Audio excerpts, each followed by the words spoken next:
Bonsoir, bonsoir, bonsoir, mon frère et ami, pasteur Paolo Cola.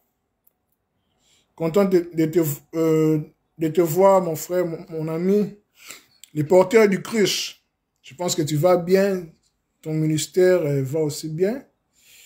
Voilà. Salutations, ma sœur Katol Chouchouline, content de te voir. Je pense que tu vas bien. Voilà. Mes chers amis, aujourd'hui, je viens encore devant vous comme d'habitude, avec un autre élève, toujours dans notre grand thème, intitulé « Connais-toi toi-même », comme vous le savez. Connais-toi toi-même et tu connaîtras les dieux et l'univers. Mais, je l'ai écourté, connais-toi toi-même, point de suspension. Vous connaissez cette célèbre formule de la Grèce antique. Voilà. Avec comme sous-thème, les combats spirituels. Les combats spirituels. Bien sûr, le sujet apparaît un peu religieux. Je comprends bien. Voilà, je comprends bien. Mais d'abord, il faut savoir que ces sujets cadrent toujours avec notre grand thème que nous avions commencé depuis des semaines. Aujourd'hui, c'est la 7e partie. C'est le numéro 7. Connais-toi toi-même, parce que nous parlons sur la connaissance de soi. Aujourd'hui, c'est la 7e partie. Avec comme sous-thème, comme d'habitude, les combats spirituels. Aujourd'hui, nous allons parler sur les combats spirituels. Donc, mes chers amis, je vous invite vraiment à prêter vos oreilles, à être attentifs. Comme vous le savez, mes lives sont toujours interactifs. C'est-à-dire que vous pouvez aussi réagir, c'est-à-dire poser des questions, contredire, apporter aussi votre connaissance par rapport au sujet, parce que j'estime que on ne connaît qu'en partie. Je ne donne que ce que j'ai, je ne donne que ce que je comprends par rapport au sujet. Donc c'est par là que nous allons aller ensemble comprendre les choses, parce que j'estime personnellement, comme je l'ai dit depuis un temps, que l'être humain ne peut pas évoluer sans pour autant se connaître. C'est carrément impossible. Voilà pourquoi la sagesse nous dit de nous connaître nous-mêmes, la connaissance de soi. Christ même le dit, cherchez d'abord le royaume des cieux et le royaume de Dieu, qui est au-dedans de vous. Le royaume n'est pas hors de vous. Le royaume de Dieu n'est pas hors de vous. Le paradis dont nous cherchons, le bonheur, tout ce que vous voulez de bien, de divin, ce n'est pas hors de nous. C'est d'abord en nous d'abord. Tout ce que nous cherchons, mes chers amis, c'est d'abord en nous. Donc nous devons d'abord aller vers nous-mêmes. De creuser en nous-mêmes. Parce que nous sommes, comme on dit, nous sommes un microcosme. L'être humain, c'est tout un monde, c'est tout un univers. Je ne cesserai de le répéter. Donc nous devons nous connaître. C'est la condition sine qua non pour notre développement, pour notre évolution. L'évolution, c'est l'objectif, c'est le but principal auquel nous sommes venus ici sur Terre, mes chers amis.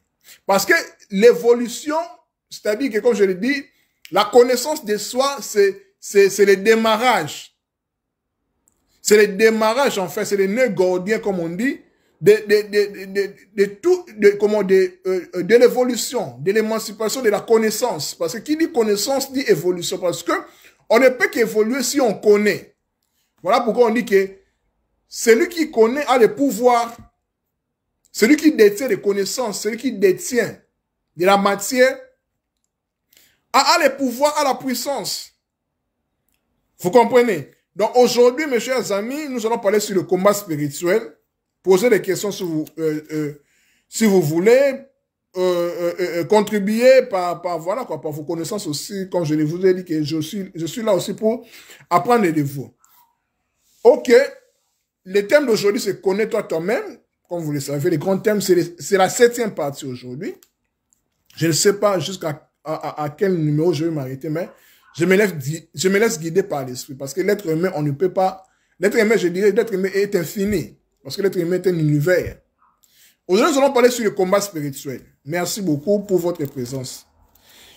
Les combats spirituels. Pourquoi les combats spirituels?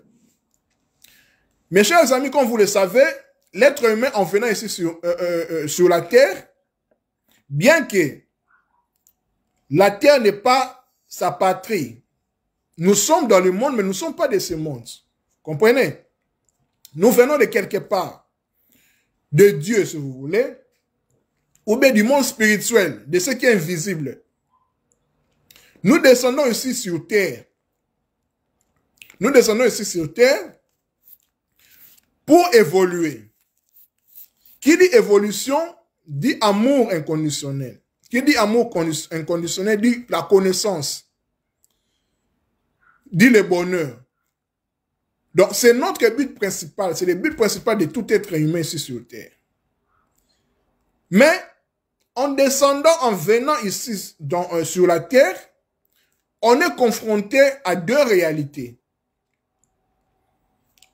Le bien et le mal. Dieu et Satan. Hein? Je ne compare pas, mais c'est pour me faire bien comprendre. Donc, nous sommes confrontés à une dualité. Une dualité qui est tout à fait réelle. On ne peut pas... on ne peut pas... comment on ne peut pas dire le contraire par rapport à cela. Nous sommes conscients tous que nous sommes dans un monde de dualité où l'être humain a des ennemis. L'être humain a des adversaires, a des personnes qui lui mettent les bâtons dans les roues. Les personnes qui ne veulent pas que tu avances, les personnes qui t'empêchent toujours. Donc, Satan, si vous voulez. Parce que quand on parle de Satan, le Satan, c'est une non-fonction. Tout le monde peut jouer ce rôle. Satan veut tout simplement dire l'adversaire. C'est lui qui te barre la route. C'est lui qui t'empêche d'évoluer. C'est lui qui refuse en fait ton bonheur. C'est lui qui veut toujours que tu souffres, que tu n'évolues pas. Or que l'objectif principal de ta venue sur Terre, c'est l'évolution, c'est le bonheur. Tout le monde veut le bonheur. Nous sommes d'accord. Mais il y a des forces, il y a des gens, des personnes, des entités, des énergies négatives qui sont toujours là pour te mettre les bâtons dans les roues, pour que tu n'avances pas. C'est ça leur mission, en fait. C'est ça leur mission. Donc, ne vous inquiétez pas, ne vous posez pas trop de questions, mais pourquoi on me déteste, pourquoi?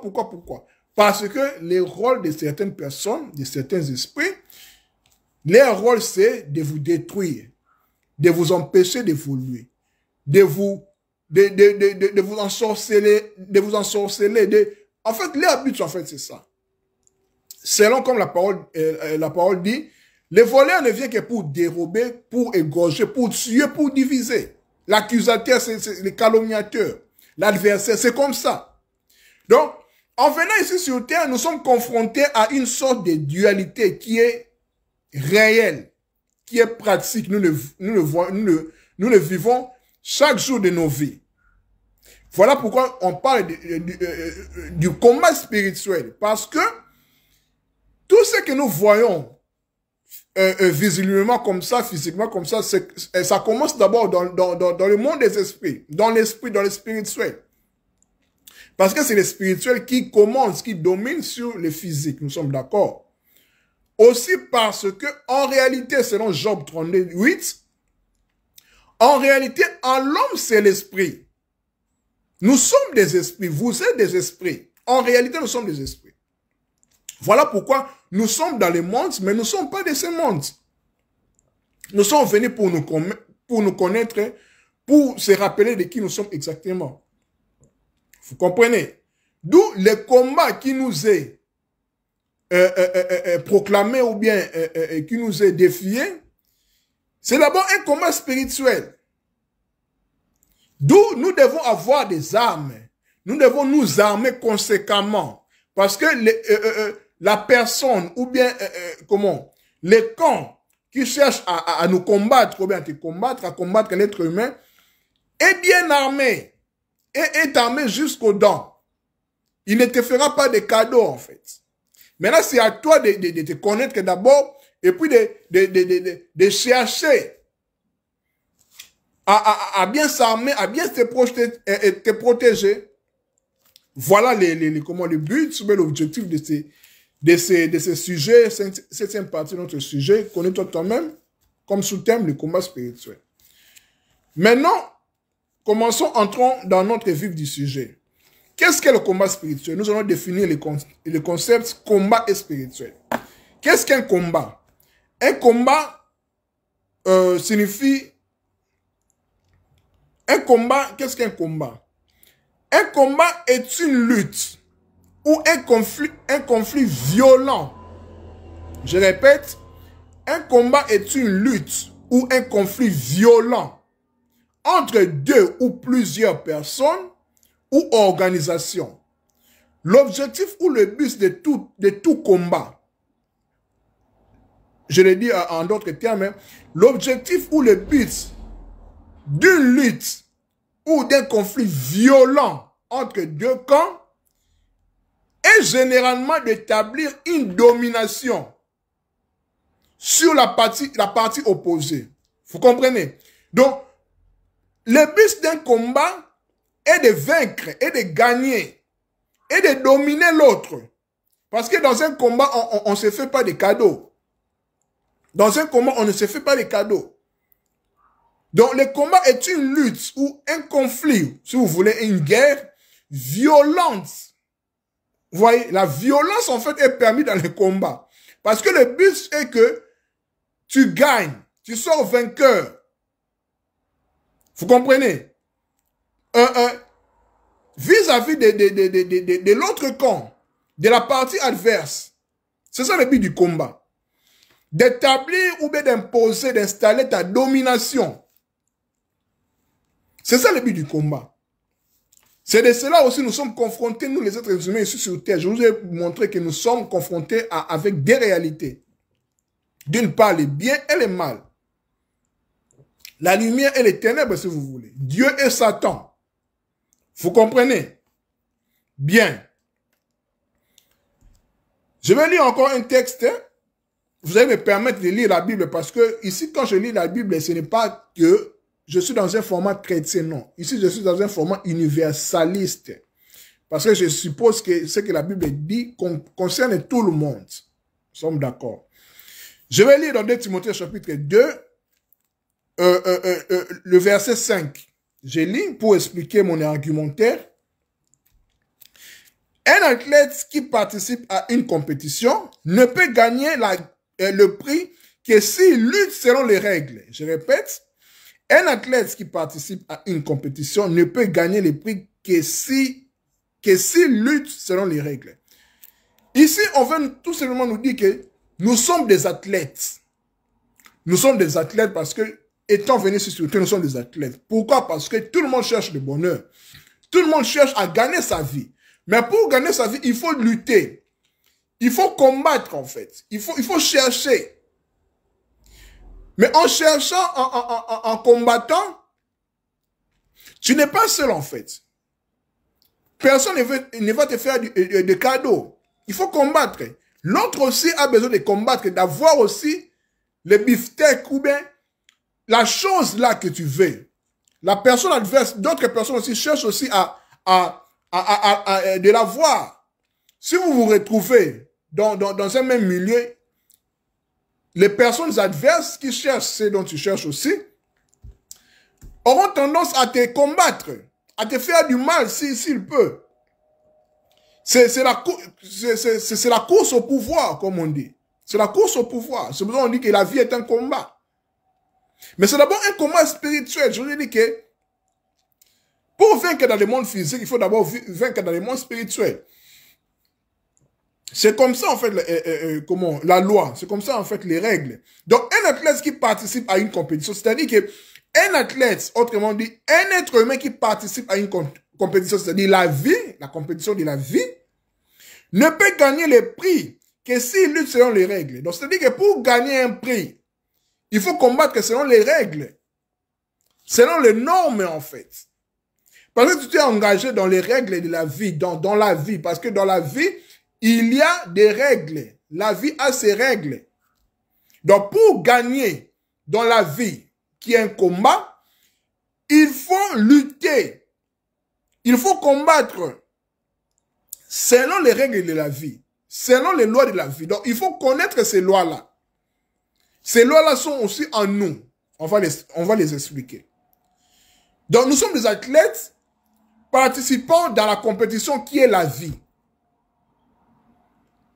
Donc, nous cherchons de gagner un prix. Le prix, c'est quoi? C'est le bonheur, c'est l'évolution, c'est voilà quoi. C'est dans tous les domaines de la vie, de gagner, d'avoir ce dont nous cherchons. Les mariages, tout ce que vous voulez en fait, mais le but est de gagner ce prix-là, selon les objectifs fixés par toi-même. Donc, nous sommes des athlètes, nous sommes dans une compétition de la vie, mais pour gagner ce prix-là, il faut que nous luttions selon des règles de la vie, autrement, ça ne va pas se passer. Mais un athlète, tu n'es pas seul dans la compétition de la vie. Il y a des adversaires. Il y a même des ennemis qui feront tout aussi de gagner les prix dont tu cherches. Voilà pourquoi on dit que la vie est un combat, la vie est une compétition. Donc, il faut combattre, il faut chercher. Donc, je dis ici que la définition d'un combat, ou bien du combat, est une lutte ou un conflit violent, où personne ne fait des cadeaux à l'autre. Dont l'objectif et le but est généralement d'établir une domination, de vaincre en fait. Donc, d'avoir un domaine quelconque, une portion de pouvoir. Vous comprenez? Ok, je pense que c'est clair jusque-là parce que ici, je pose des bases pour comprendre d'abord notre identité en fait. Nous sommes des athlètes, nous sommes des soldats, nous sommes des combattants. En venant ici sur Terre, nous sommes des combattants directement, nous sommes des athlètes directement engagés dans une compétition qui est la vie. Envie de chercher un prix qui est le bonheur dans n'importe quel domaine. Mais pour gagner, il faut lutter selon des règles de la vie. Il faut respecter en fait certains principes de la vie. Sans quoi, tu ne gagneras pas. Je pense que c'est clair. Si vous avez des questions, posez-les. Donc, nous allons répondre. Avançons. Troisième point, après la définition du concept combat spirituel, deuxième point, on a parlé sur notre identité étant athlète, étant soldat combattant dans la vie. Troisième point, ce qui est vraiment très important ici, est de combattre et de comprendre, pardon, les genres de combats qui nous attendent. Il faut d'abord savoir que nous sommes confrontés à deux principaux combats. Selon moi. Les combats d'abord en nous-mêmes, contre nous-mêmes, je vais l'expliquer. Et les combats qui viennent à l'extérieur de nous en fait. Les combats dont les forces du mal cherchent de nous écraser en fait. D'abord, les combats contre nous-mêmes d'abord. Je vais l'expliquer. Je vais lire dans Matthieu chapitre 12 verset 29. Où c'est Christ qui dit, Jésus-Christ qui dit qui est la parole. Il dit ceci. Matthieu 12, 29, pardon. Personne ne peut entrer dans la maison d'un homme fort et s'emparer de ses biens s'il n'a pas d'abord ligoté cet homme fort.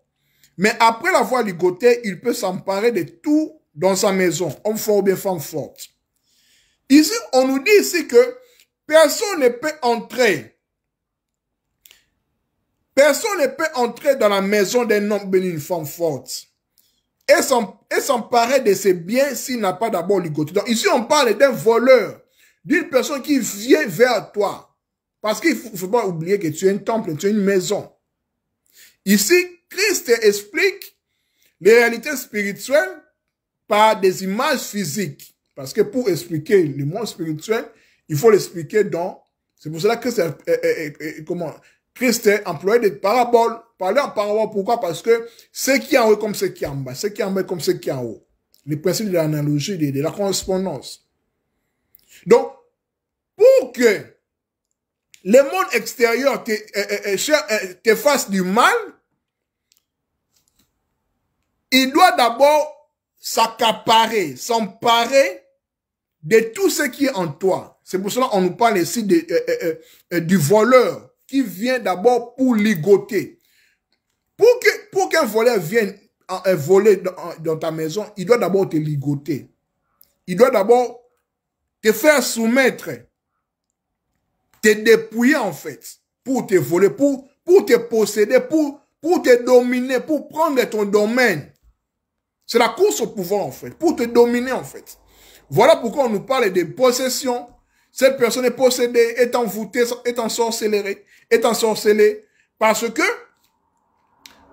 la partie adverse, qui est ton ennemi, qui est ton adversaire, te combattent, en fait. Violemment même. Pour t'assujettir, pour prendre ton domaine. Pour voler tout ce que tu as. Jusqu'à même te tuer. C'est ça un combat, parce que tout est permis dans un combat. Je vous ai dit ici, c'est un conflit violent. Dans le but d'établir une domination sur la partie adverse. C'est exactement avec l'être humain, en fait. Donc, une personne qui te combat cherche d'abord à te dominer. À te faire du mal, à t'affaiblir, toutes ces choses-là, en fait. Dans un combat, c'est comme ça. Mais dans une guerre. C'est d'abord posséder l'autre. Après avoir te possédé, après avoir te gagné, il va maintenant prendre tout ce qui est en toi. Les voleurs ne viennent que pour égorger, tuer, diviser, voilà. Faire du bazar chez toi, dans ton domaine, pour prendre la domination, pour posséder ton domaine. Vous comprenez? Je pense que c'est clair jusque-là. Nous allons évoluer. Nous allons parler là, nous allons parler sur une forme de combat contre nous, qui vient de l'extérieur, en fait. On parle des possessions, des enfoncements, des ensorcellements, toutes ces choses-là. Mais ce qui est important pour nous est de comprendre le combat qui est d'abord en nous-mêmes. Parce que le véritable combat spirituel, c'est d'abord contre toi-même. Pas à l'extérieur, non, c'est d'abord contre toi-même, parce que la charité bien ordonnée commence par soi-même. Tu dois combattre que contre toi-même. Je vais l'expliquer ici. Je vais lire un texte ici dans Romains chapitre 7, verset 14. Jusqu'en bas. Parce que j'emploie la Bible pas comme étant, pas pour imposer les dogmes chrétiens. Non, je prends la Bible pour expliquer les principes universels. Je pense que tout le monde va se retrouver dans tous les passages bibliques dont j'emploie. Voilà. Si vous avez des questions, n'hésitez pas. Romains chapitre 7, verset 14. Là, je parle maintenant des combats entre nous, contre nous-mêmes. Parce qu'il ne faut pas oublier que l'être humain, quand je parle de l'être humain, je parle de l'être qui est la partie spirituelle et l'humain qui fait de humus, la terre, la partie physique, l'être humain, c'est ça. Nous sommes bipartites, si vous voulez. Nous sommes invisibles et visibles. L'être humain. Voilà. Je lis. Ici, on nous parle de l'être humain qui est dominé par les péchés. Parce que les péchés nous dominent, en fait. Les péchés nous empêchent à évoluer. Parce que les péchés, dans son sens profond, je vais tout simplement dire, manquer la cible. Or que nous tous, nous voulons atteindre la cible, l'évolution, en fait. D'atteindre notre évolution, de connaître qui nous sommes exactement, pourquoi nous sommes ici sur terre. Mais les péchés nous dominent, en fait. C'est pour ça que je vous ai dit qu'au départ, par la définition du combat, le combat est une lutte ou un conflit violent entre deux ou plusieurs personnes ou organisations. Mais l'objectif, car l'objectif ou le but est généralement d'un combat, d'établir une domination sur la partie opposée. Donc, c'est-à-dire que quand on nous parle de l'être humain qui est dominé par les péchés, on veut tout simplement nous dire que l'être humain dont on parle ici, c'est l'être humain charnel, adamique, qui est faible. Voilà pourquoi on dit que la chair est faible, l'esprit est disposé. L'être, la partie spirituelle, l'esprit, et l'humain, la partie charnelle. Je vais expliquer ici. Je vais montrer pourquoi on nous parle de l'être humain qui est dominé toujours par les péchés. Quel est cet être humain-là qui est dominé par les péchés? N'oubliez pas, je vous dis que nous sommes deux. Nous sommes esprits en réalité, mais nous sommes aussi chair par l'incarnation. Voilà. Romains chapitre 7, verset 14, jusqu'en bas, je lis. Nous savons que la loi est spirituelle. Retenez cela, la loi est spirituelle. C'est cela. Mais moi, je suis un être faible. Là, celui qui écrit, et l'apôtre Paul, bien sûr, ça nous concerne nous tous. Il dit que nous savons que la loi est spirituelle. La loi est spirituelle. La loi est spirituelle, nous sommes d'accord. Mais moi, je suis un être faible. Ici, il s'identifie comme un être adamique, comme un être charnel, comme un humain, humus, la terre, Adam. Il est faible, en fait. La chair est faible. Vendu comme esclave au péché. Ok. Mais posons-nous la question, en fait. Les péchés qui dominent l'être humain, que vous soyez homme ou femme, ça vient d'où? Romains chapitre 7, verset 8, en bas, on nous dit, car sans la loi, les péchés est chose morte. Vous comprenez? Donc, les péchés viennent par la loi. La loi est spirituelle. Mais, sans la loi, il n'y a pas de péché. Les péchés viennent par la loi. La loi dit quoi? La loi dit, par exemple, hein, ne fais pas ça. Mais vous allez remarquer que l'être humain a toujours tendance à aller vers l'interdit. Ne faites pas ça. L'être humain a toujours tendance à découvrir pourquoi on l'a interdit. C'est comme un petit enfant. Les parents ne vont pas me contredire. Quand tu interdis à ton enfant de ne pas faire la chose, l'enfant aura toujours tendance à faire la chose. Vous voyez? Donc, c'est par là, ok, la loi ou bien, la règle n'est pas mauvaise. La loi est spirituelle. Elle est parfaite, en fait. Mais, en ne se conformant pas à la loi, on brise la loi. On enfreint à la loi. Donc, on pêche. Donc, sans la loi, le péché est chose morte. Mais le péché vient par la loi, par la désobéissance de la loi. Vous comprenez? Ne vous inquiétez pas, ma soeur catholique, je vais vous répondre. Nous savons que la loi est spirituelle, la loi est bonne. Mais le péché vient de la loi. Mais moi, je suis un être faible. C'est-à-dire que je suis un humain. Je suis faible par ma chair. La chair est faible. Mais mon esprit est disposé. Mon esprit, c'est mon côté divin est fort. Continuons. Vendu comme esclave du péché, au péché. Quand on pêche, nous sommes esclaves du péché, en fait. Nous sommes esclaves, nous sommes faibles, en fait. Un esclave est un faible. Il est condamné, en fait. Verset 15. Je ne comprends pas ce que je fais. En fait, l'être humain, en fait, ne comprend pas ce qu'il fait, en fait. Parfois, nous ne comprenons pas pourquoi je fais cette chose-là. Parce que nous sommes dominés par les péchés. Les péchés dominent, en fait, notre côté charnel, notre côté enfant encore, qui est la chair. Notre côté humain, humus, la terre. Vous comprenez? Je ne comprends pas ce que je fais, car je ne fais pas ce que je voudrais faire, mais je fais ce que je déteste. Vous voyez le contraste. Verset 16. Si je fais précisément ce que je ne veux pas, je reconnais par là que la loi est bonne. Vous voyez? Donc la loi est toujours bonne, comme je vous dis. La loi est spirituelle. L'esprit est prêt à obéir à la loi, à se conformer à la loi. Mais le péché a toujours tendance à s'agripper toujours sur la chair. Donc, la chair, c'est la partie qui est enfant et l'esprit est la partie qui est comme mature, qui est grand, en fait, qui est grand. Donc, la chair, notre côté faible là, c'est l'esclave. Et puis l'esprit, c'est notre côté fort, c'est le maître. Ici, c'est le combat entre l'esclave et le maître. Le deux veut dominer l'autre, en fait. Voilà pourquoi je vous dis que le premier combat spirituel, c'est contre nous-mêmes d'abord, entre la chair et l'esprit, entre notre côté humain et notre côté être, entre notre côté faible, humain comme ça, et notre côté divin, en fait. Parfois, nous avons tendance à faire du bien, mais il y a toujours une force qui nous tire vers le bas de faire du mal. C'est de cela qu'on nous parle. Continuons.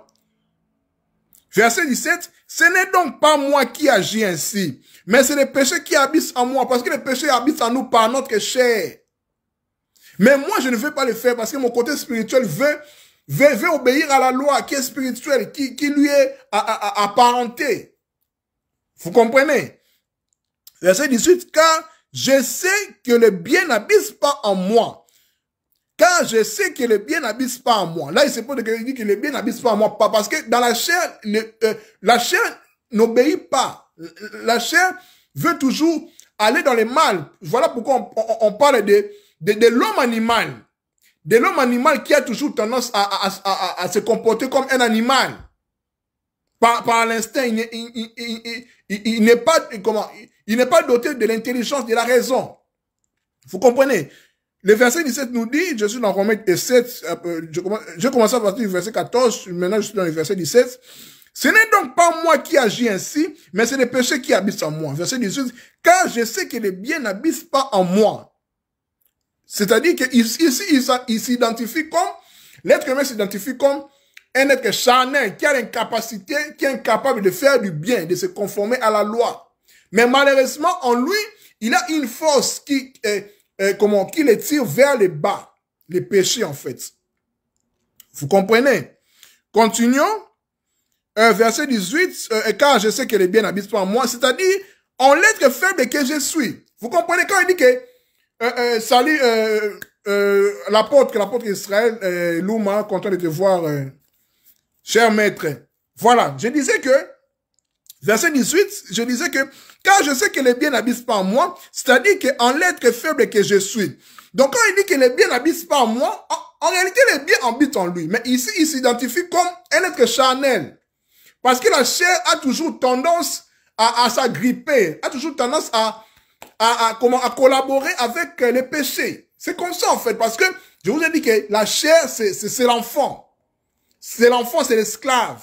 Mais l'esprit, c'est le maître en fait. Donc, le véritable combat spirituel, d'abord, c'est contre nous-mêmes. C'est-à-dire entre le maître en nous qui est l'esprit, le divin, et la chair qui est l'esclave, l'enfant. C'est pour cela que nous sommes des êtres humains.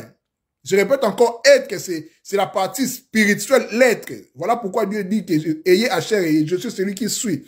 Je suis, c'est le verbe présent de l'infinitif être. Vous êtes d'accord, vous le savez. C'est être. Nous sommes en fait, je suis, nous sommes des dieux, je suis. Mais l'humain, c'est le humus. Humus, c'est-à-dire que humus, c'est Adama. Humus, c'est en latin, c'est humain, c'est la terre en fait. Donc nous sommes confrontés entre ces deux camps en fait. Les combats véritables, c'est contre nous-mêmes. Continuons. Certes, le désir de faire le bien existe en moi. Vous comprenez? Mais non la capacité de l'accomplir. Donc, c'est-à-dire que le désir de faire le bien est en moi, en fait. Je veux faire du bien. Je veux m'identifier en Dieu. Je veux m'élever. Je veux prier. Je veux gêner. Je veux faire tout ce qui est bien, en fait, pour mon évolution. Parce que le but principal de notre venue sur cette terre, c'est de s'éveiller. Mais il y a aussi un autre opposant à ma partie spirituelle qui est la chair, qui me tire en fait vers le bas. C'est ça le combat en fait. Je vous ai dit que les combats, je vous ai défini le combat dans l'introduction. Je dis que l'objectif d'un combat, c'est généralement d'établir une domination sur la partie opposée. Je vous ai dit aussi que le combat est une lutte ou un conflit violent. Parce que dans un combat, tout est permis. Parce que le but est de dominer l'autre. Il n'y a pas de merci dans le combat. Il n'y a pas de merci, en fait. Il n'y a pas de pitié dans le combat. Il n'y en a pas. Donc, quand vous êtes livré au combat, donc il faut qu'un gagne, l'autre perd. C'est comme ça la loi du combat. La loi de la guerre, c'est comme ça. Vous comprenez? Verset 19, je continue. En effet, je ne fais pas le bien que je veux. Et je fais le mal que je ne veux pas. Verset 20, si je fais ce que je ne veux pas, alors ce n'est plus moi qui agis ainsi, mais le péché qui habite en moi. Vous voyez, quand on dit que, alors ce n'est plus moi qui agis ainsi, parce que ici, lui, quand il dit que ce n'est plus moi qui agis ainsi, c'est-à-dire qu'il s'identifie ici maintenant par l'esprit, parce qu'en réalité, en l'homme c'est l'esprit, selon Job 32, 18. En réalité, en l'homme c'est l'esprit. Mais le péché qui habite en moi par ma chair, par mon côté adamique. Par mon côté adamique, en fait. Parce que nous sommes des Adams. Nous sommes nés dans le péché, comme David l'a dit. Nous tous, nous sommes nés dans le péché. Parce que c'est un corps de péché, un corps de mort.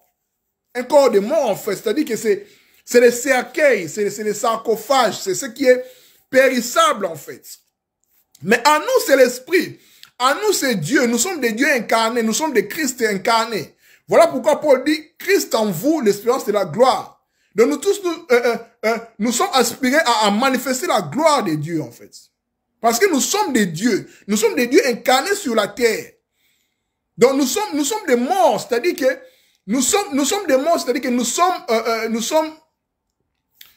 sommes comme étalés devant le péché par notre corps charnel. Je vais vous répondre à ma sœur 14, ne vous inquiétez pas. Vous comprenez? Donc, ici, nous comprenons que les véritables combats spirituels de l'homme qui doit d'abord livrer, c'est d'abord contre lui-même. L'esprit. Contre la chair, parce que l'être humain est être humain. Il est esprit, il est aussi chair. Il est confronté par les péchés. Je vous ai dit que péché veut tout simplement dire manquer la cible. Manquer la cible. Parce que quand tu manques la cible, tu perds, tu rates, tu perds les combats. Vous allez comprendre avec le sport, avec le sport qu'on appelle le tir à l'arc, ou bien darts, fléchettes. Donc le but est d'atteindre les cibles. Quand tu n'atteins pas les cibles, tu pêches. Donc ici, c'est d'évoluer en fait, de gagner le combat. Je vous ai dit, quand je parlais en deuxième partie, pour ceux qui n'étaient pas là, quand je parlais sur notre identité en fait. Dans 2 Timothée chapitre 2, verset 4, je dis que nous sommes des athlètes engagés dans une compétition. Athlètes, nous sommes athlètes engagés dans une compétition, la compétition de la vie. La vie est un combat. Mais pour gagner, il faut se conformer par des règles. Parce que la vie a des règles. Donc nous sommes engagés dans une compétition avec d'autres adversaires en fait. Donc personne ne va te donner de cadeau en fait. Vous comprenez? C'est exactement partout comme ça avec les sports, dans tous les domaines de la vie. Le but est de gagner. Mais tu ne peux pas gagner sans pour autant être dans une compétition. Voilà pourquoi il y a un adage qui dit « Avec les sans péril, on triomphe sans gloire. » Même Christ est lui-même. Quand on nous parle qu'il est mort, il est ressuscité. Donc, pour qu'il ressuscite dans la gloire, il devait d'abord mourir avec la couronne des épines, toutes ces choses-là. Vous comprenez? Donc, ça explique en fait les méthodes ou bien les principes du combat. Avant de passer au dernier point pour parler des armes maintenant spirituelles, parce qu'il faut savoir que dans un combat, on ne se bat pas main nue. Il faut qu'on ait des armes. Et ces armes-là doivent être spirituelles. Pourquoi? Parce que, en réalité, à l'homme, c'est l'esprit. Parce que ici, c'est le combat des esprits. Dieu est esprit, Satan est esprit, l'être humain aussi, en réalité, à l'homme, c'est l'esprit. Et vous voyez, même les péchés, en fait, les péchés, en fait, on voit pas les péchés, en fait. C'est subtil, c'est spirituel, en fait. Vous comprenez? Donc, quand on nous parle de péché, on nous parle, comme Paul le dit dans Galates 5, là, on parle des œuvres de la chair. L'impudicité, faire du mal, toutes ces choses-là qui nous tirent vers les bas. Mais il parle aussi des œuvres de l'esprit, la bonté, la paix, la joie, l'amour, toutes ces choses-là qui nous fait monter, en fait, qui manifestent notre côté divin. Vous voyez, c'est les deux camps qui se battent en nous-mêmes. Le côté charnel qui est l'enfant, qui est l'esclave, qui aime toujours pécher, la chair, l'adama, l'humain, et puis le côté spirituel qui aime toujours me monter, d'aimer, voilà quoi. C'est ça même le principe du Satan, parce que le Satan c'est l'adversaire, celui qui veut te barrer la route, c'est le tentateur, l'examinateur. Parce que, avec le sang péri, on triomphe sans gloire, c'est-à-dire que c'est pour cela que vous allez voir même dans la tentation dans les déserts, le diable vient tenter Christ, Christ qui se dit fils de Dieu. Le diable connaît que Christ est le fils de Dieu. Il connaît qu'Aton est une fille de Dieu. L'apôtre Israël est un fils de Dieu. Mais il viendra toujours te tenter, nous tenter en fait, pour éprouver, pour examiner. C'est pour cela que j'ai dit dans un de mes posts sur Facebook, j'ai dit que Satan était mal nécessaire pour notre évolution en fait. C'est un examinateur. C'est pour ça que vous allez voir en Égypte, il y a Horus et Seth. Et eux tiennent l'encre. La croix des vies, en fait. Ce sont des principes, en fait. Même le pharaon, pour être introduit dans sa majesté, dans sa gloire, si vous voulez, il devait il devait maîtriser Horus et Seth, c'est-à-dire Dieu et Satan, hein, dans son sens dualiste. Vous comprenez? C'est comme ça, en fait. Donc, nous devons maîtriser et les biens et les mal, on doit les maîtriser parce que les biens et les mal, le mal ne va pas disparaître ici sur terre. Non. Voilà pourquoi on dit que résister au diable ou au malin, à Satan. Ne nous soumet pas aux tentations, à la tentation, pardon. Vous voyez? Donc, le mal est toujours là. Le mal est toujours là. Voilà pourquoi dans la tentation, quand le diable a échoué à sa mission de tenter le Christ, on nous dit dans les évangiles qu'il part pour chercher une autre occasion de tenter le Christ. Vous voyez, il a cherché par tous les moyens, partout pour le sauver. Parce que c'est ça son rôle. Son rôle, c'est de calomnier, d'accuser. C'est comme ça, en fait, l'accusateur. Son rôle, c'est comme ça, en fait. Donc, son rôle, c'est comme ça. Mais c'est à nous, maintenant, de bien s'armer. Maintenant, je vais nous donner deux armes spirituelles auxquelles nous pouvons combattre contre, dans le monde spirituel, dans les combats spirituels. Nous allons lire dans Ephésiens. Pardon, je vais lire je vais répondre aux questions avant de terminer avec les armes spirituelles. Je vais lire les questions, ou bien les remarques, ou bien des ajouts, voilà, parce que je suis là aussi pour apprendre de vous. Je signale que nous sommes dans notre grand thème, connais-toi toi-même. Aujourd'hui, c'est la 7e partie où nous parlons sur le combat spirituel.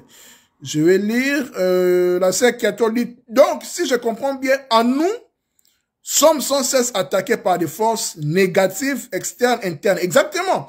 Externes, je vous ai donné l'exemple de la possession. Dans Matthieu chapitre 12, verset 29, où Christ dit que pour une personne vient te voler, il doit d'abord te ligoter. C'est ça la possession, en fait. Il vient d'abord te posséder, te dépouiller, te rendre ton esprit faible, en fait, te dominer. Parce que le but du combat, c'est de te dominer, en fait. De te faire du mal. Et puis, interne, c'est, comme je vous ai dit avec Romains 7, le péché, en fait. Ce qui fait toujours qu'on manque toujours la cible, en fait. Ce qui nous empêche d'aimer, d'avoir la joie, d'avoir la paix du cœur. Ce qui nous empêche d'aller vers, de manifester les œuvres de l'esprit. Vous comprenez, c'est comme ça, en fait. Nous sommes attaqués ou bien nous sommes confrontés dans un combat sans merci. Parce que les forces du mal, leur rôle, c'est de t'accuser, de te calomnier, de faire du mal, de te tuer même. C'est comme ça. L'adversaire, l'ennemi, les diables et Satan, c'est comme ça son rôle. Voulant ou pas, c'est comme ça. C'est comme ça, en fait. C'est comme ça, en fait. Vous comprenez, c'est comme ça. Donc, nous sommes dans un combat. Voilà, je vais lire dans Ephésiens pour nous donner maintenant les solutions. Parce que dans tous les problèmes, voilà quoi, il doit y avoir une solution. Pourquoi? Parce que dans un combat, il faut qu'on ait des armes. Des armes qui doivent d'abord être spirituelles. Parce qu'en réalité, nous sommes d'abord esprits. Parce que c'est un combat des esprits. Parce que les diables et le monde spirituel, négatif, tout ça, parce que ils ont aussi des armes, en fait. T'es maudit, voilà, toutes ces choses-là. Parce que les attaques se font généralement en mode standard par la pensée, la parole et les actes. Pour qu'une personne te fasse du mal comme ça physiquement, il doit d'abord les penser. Dans son cœur, il doit d'abord les penser. Voilà pourquoi on dit que le cœur de l'homme est mauvais et tortueux par-dessus tout. Qui peut le connaître si ce n'est que Dieu? On ne connaît pas nos entourages, en fait. Voilà pourquoi on nous dit que chacun, même dans la fin des temps, nous sommes dans la fin des temps, aura pour un ennemi les gens de sa famille. Donc, ton père, ta mère, ta soeur, ton frère, ton mari, ta femme peut te faire du mal. C'est comme ça, en fait. Il peut te faire du mal d'une manière ou d'une autre. Mais avant de te faire du mal, il doit d'abord le penser dans son cœur, en fait. Il doit d'abord le penser. Après, acter ou bien parler. Parler, c'est-à-dire maudire. Maudire, parler de... Voilà quoi, faire des incantations, parler, voilà quoi. T'ensorceler, t'envoûter, t'es maudire, voilà quoi. Il va faire tout. C'est un combat, en fait. C'est un combat. Vous comprenez?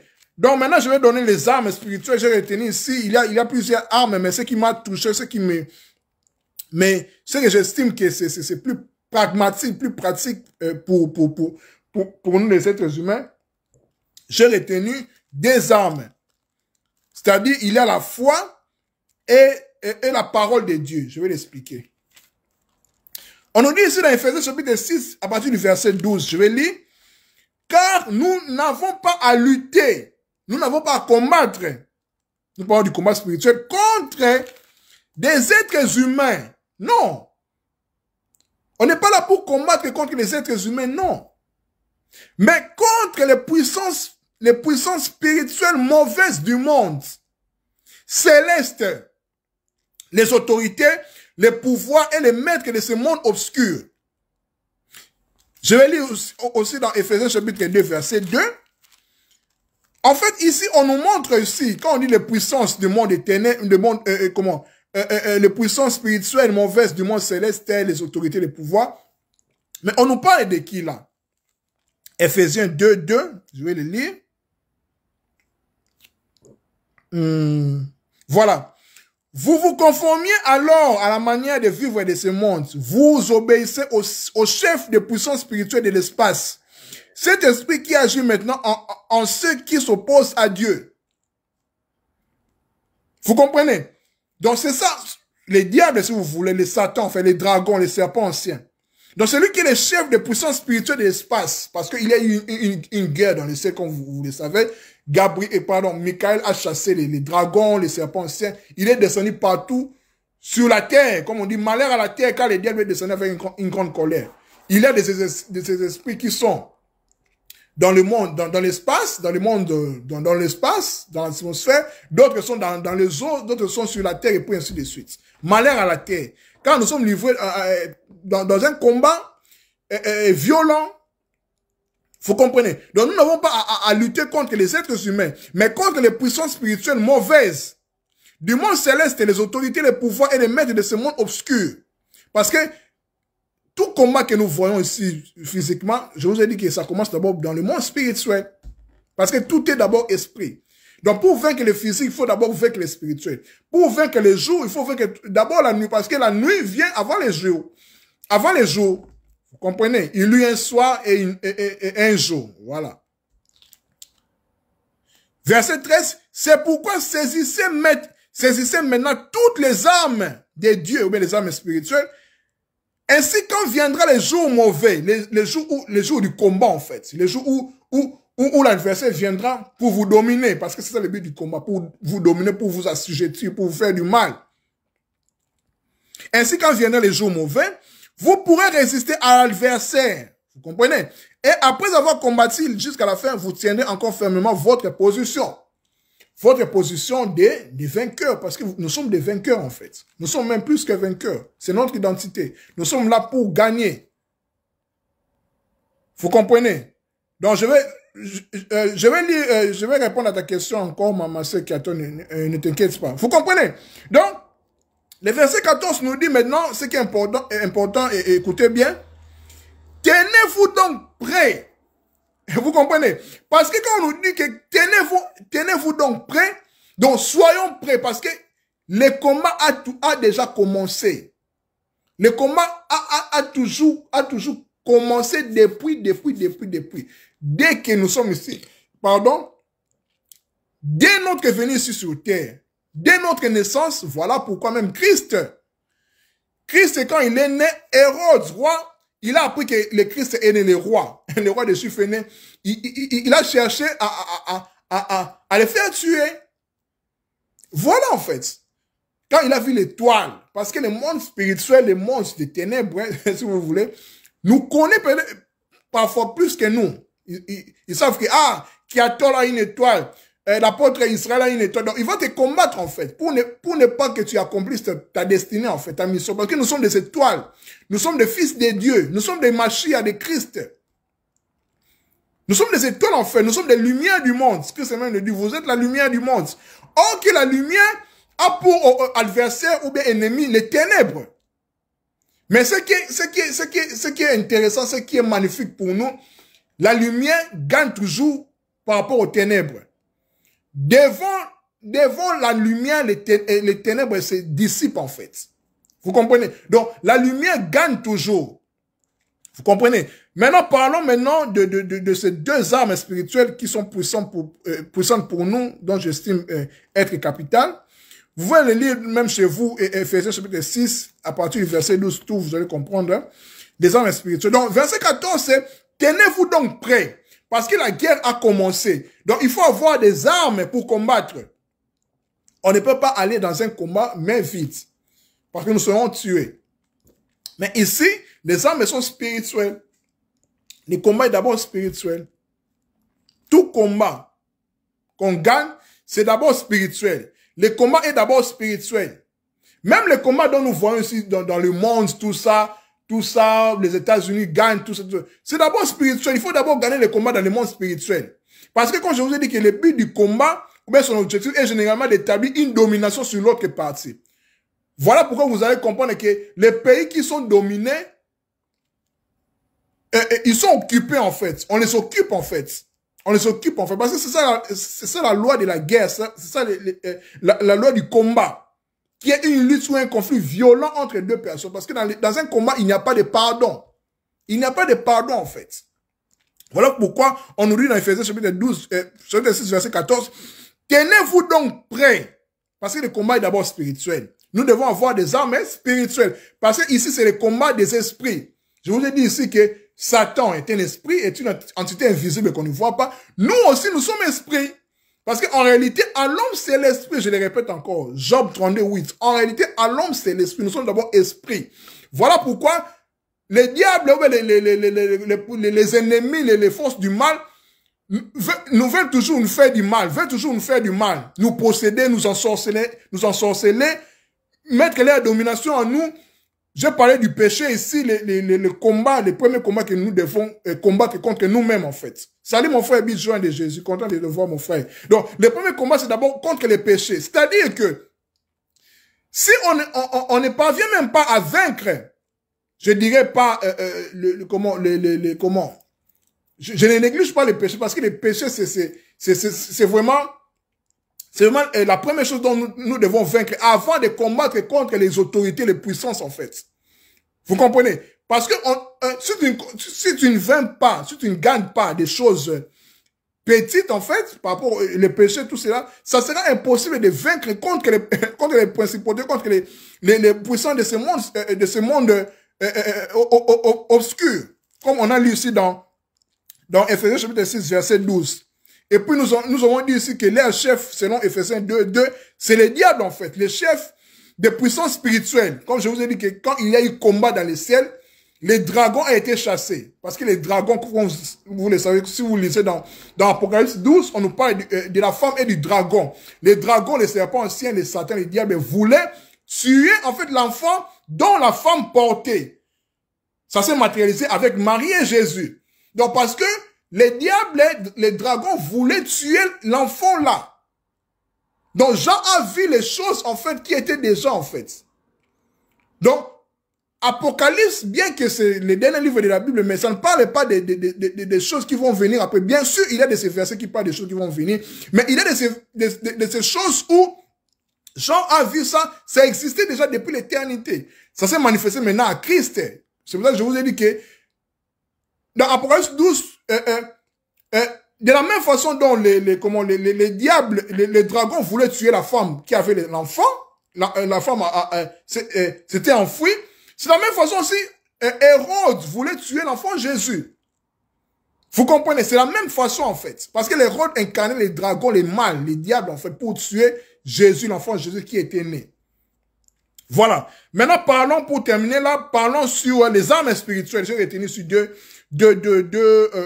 armes spirituelles. Je suis dans Ephésiens chapitre 6, verset 12. Maintenant, je parle du verset 14, parce que du verset 14.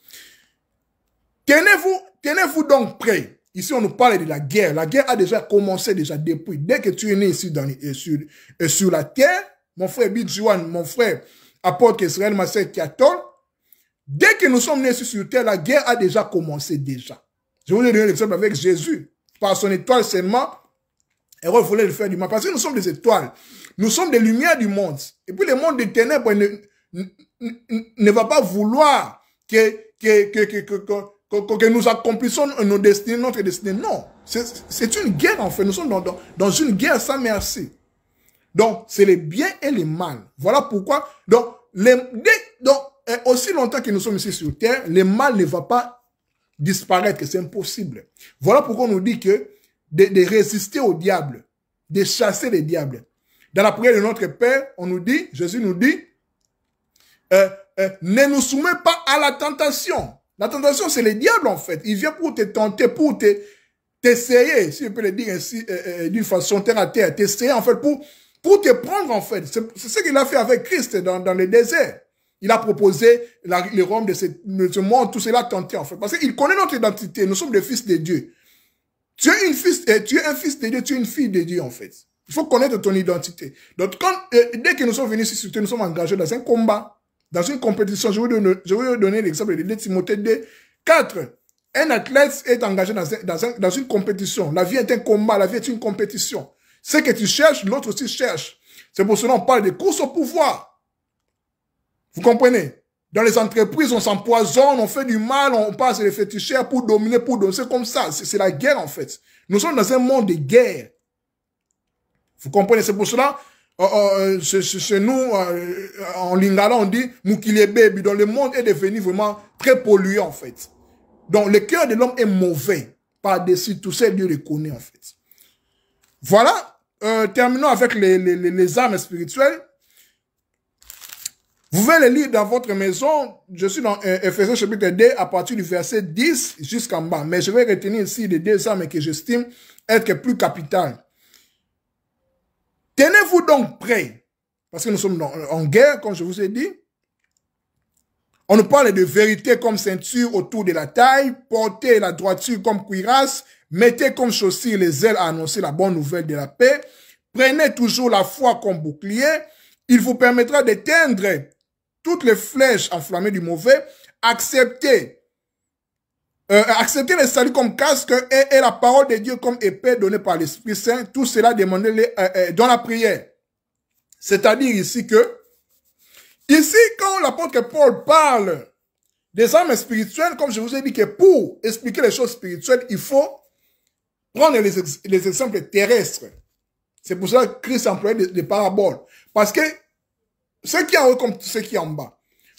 Pour qu'on t'explique le monde spirituel, il faut prendre des exemples terrestres. Parce que ce que nous voyons sur, excusez-moi, ce que nous voyons ici sur terre vient d'en haut. Voilà pourquoi Paul, pour expliquer les armes spirituelles dont Dieu nous donne, il a pris l'exemple du soldat romain. Vérité comme ceinture. Vous voyez, casque du salut, l'épée de la parole de Dieu, bouclier. Ce qui barre là, bouclier de la foi, cuirasse. Ce qu'on met sur la poitrine en fait de la justice. Chaussures pour annoncer l'évangile, toutes ces choses-là. Vous comprenez? Donc, tout cela sont des armes dont Dieu nous a donné pour combattre contre le monde spirituel. Voilà. Above, so below, yes, voilà. Ce qui est en haut comme ce qui est en bas. Vous comprenez? Donc, ce qui me préoccupe ici, c'est deux armes. Tous les armes que je dis là, c'est important. Vous pouvez les méditer chez vous là-bas. Mais je vais m'appesantir sur les deux armes ici que j'estime être important pour nous, vis-à-vis du combat spirituel. Parce que je vous ai dit que nous sommes des soldats, nous sommes des combattants. Nous sommes engagés dans un combat. Donc, nous devons avoir des armes spirituelles parce que nous sommes esprits. Parce que le combat est d'abord spirituel. Parce que nous sommes d'abord esprits. Pour qu'on te vainque, pour qu'on te gagne dans le physique comme ça, il faut qu'on te gagne d'abord spirituellement. Il faut qu'on t'affaiblisse d'abord spirituellement. Voilà. Quand le spirituel est affaibli, directement on va t'achever dans le monde physique. Voilà. Prenez toujours la foi comme bouclier. La foi, c'est quoi? Parce qu'il faut savoir que les armes ici, il y a des armes qui sont offensives pour attaquer. Entre autres, l'épée. L'épée à laquelle Paul compare avec la parole de Dieu. Donnée par le Saint-Esprit. L'Esprit Saint. Et puis, il parle aussi des armes défensives. Pour se défendre avec. Entre autres, ce qui nous concerne ici, c'est le bouclier de la foi. Bouclier, c'est, vous connaissez les boucliers, non? C'est qu'on barre là, bouclier. Donc, il y a un bouclier là qui ne peut pas te faire du mal. Donc, tu as d'un côté le bouclier pour se défendre et puis l'épée pour attaquer. C'est ça le combat, en fait. C'est ça les techniques du combat. Les techniques du combat, c'est comme ça, en fait. Il faut avoir des armes pour te défendre, même avec la boxe, en fait. La boxe, il n'y a pas des instruments, mais pour te protéger, il faut faire comme ça. Vous voyez? Donc, tu te protèges, en fait. Tu es dans la défensive. Pour attaquer, il faut aller, en fait, avec des coups, des uppercuts, toutes ces choses-là. C'est ça le même principe, en fait. Vous voyez? Donc, même le monde physique nous enseigne, en fait, la nature nous enseigne les choses. Donc, comment prend ces exemples-là pour parler du bouclier, du bouclier de la foi, pour se défendre, pour barrer, et puis l'épée, pour attaquer, en fait. Voilà, on va expliquer maintenant, pour terminer là. La foi, prenez toujours, pas souvent, toujours. La foi comme bouclier. La foi, c'est quoi? J'en ai parlé dernièrement dans l'une de de mes vidéos, toujours sur Connaître toi-même. Ça se trouve sur mon mur. Mais je vais les répéter parce que la répétition est la mère de la science. C'est toujours important de répéter. La foi, c'est quoi? La foi comme bouclier. Parce que on nous dit que la foi, on ne peut pas plaire à Dieu sans la foi. Oh, alors, posons-nous la question, la foi vient d'où? On nous dit que la foi vient de ce qu'on attend. Quand on nous dit attendre, c'est pas seulement écouter, non. Moi, je le comprends dans une autre forme pour dire que la foi vient de ce qu'on attend. C'est-à-dire que la foi vient de ce que... De ce que les choses qui nous sont soumises dans tous les 5 sens, dans tous nos 5 sens en fait. L'entendement que nous avons des choses. Tu peux voir la chose qui peut détruire ta foi. Tu peux écouter bien sûr. Tu peux toucher une chose. Tu peux sentir une chose. Tu peux, sentir, voilà, sentir, goûter toutes ces choses-là. Parce que les 5 sens, en fait, tes 5 sens, en fait, voilà, qui sont des manifestations spirituelles de nos organes, les yeux, les oreilles, vous connaissez les 5 sens. Donc, la foi vient de ça, en fait. Donc, la foi vient de ce qu'on attend. C'est-à-dire que tout ce dont nous percevons par nos 5 sens, c'est ça qui nous forge, en fait, qui nous donne, en fait, notre façon de vivre. Voilà pourquoi ta foi peut être forte par rapport à l'autre et puis vice-versa. C'est ta façon de voir, de considérer l'attitude que tu as. On nous dit maintenant que la foi vient de ce qu'on attend et autrement, la foi vient de ce que nous apercevons par tous nos 5 sens. Et cela vient de la parole du Christ, ou bien de la parole de Dieu. Parce que la parole de Dieu ici, bien sûr, pour les chrétiens, c'est la Bible. Je n'en disconviens pas parce que dans la Bible, il y a aussi la parole de Dieu. Mais la parole de Dieu, c'est aussi dans l'être humain, en fait. Parce que l'être humain, c'est une expression de la parole de Dieu. Une expression du Verbe, parce que la parole de Dieu, manifestée par Christ et Yeshua, Jésus.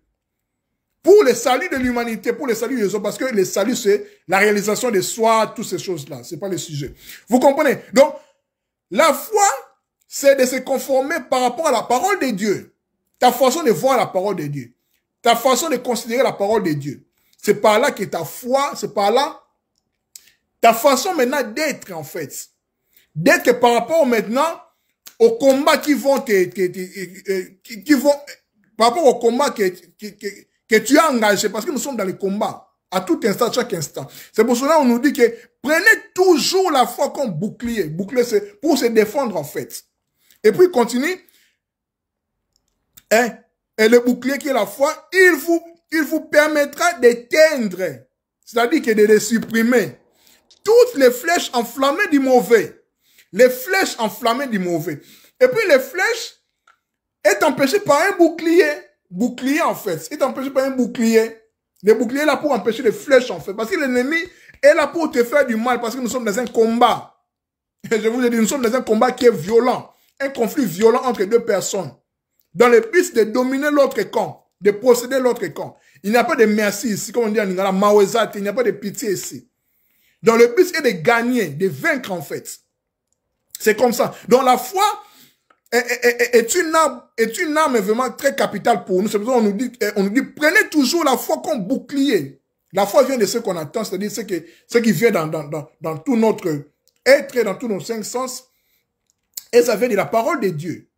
Pour les chrétiens, ils peuvent utiliser la Bible, voilà, vous comprenez. Parce que pour nourrir ta foi, en fait, sans la foi, tu ne peux pas plaire à Dieu. Pour être fort, pour éteindre les flèches enflammées du malin.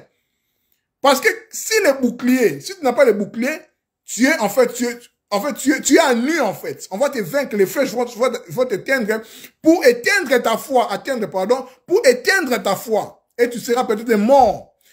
Et tu ne plairas plus à Dieu parce qu'avec la foi, tu es fort, tu avances. Parce que Paul même le dit à Timothée dans 1 Timothée 6, 12, il dit, combat le bon combat de la foi. Parce que le combat, c'est le combat de la foi. Si je sors dans le jargon religieux spirituel, pour vaincre, pour gagner, pour atteindre les buts, en fait, il faut la foi. La foi, ce n'est pas seulement un élément, une notion religieuse, non. La foi, c'est pour tout le monde. La foi, on peut le dire aussi, c'est une considération, ton attitude face à la chose. Voilà pourquoi Christ, quand il voulait guérir une personne, il dit, ta foi t'a sauvé. Ta foi t'a sauvé. Parce que la solution est déjà en nous, en fait. La foi est déjà en nous. La parole de Dieu est déjà en nous, en fait.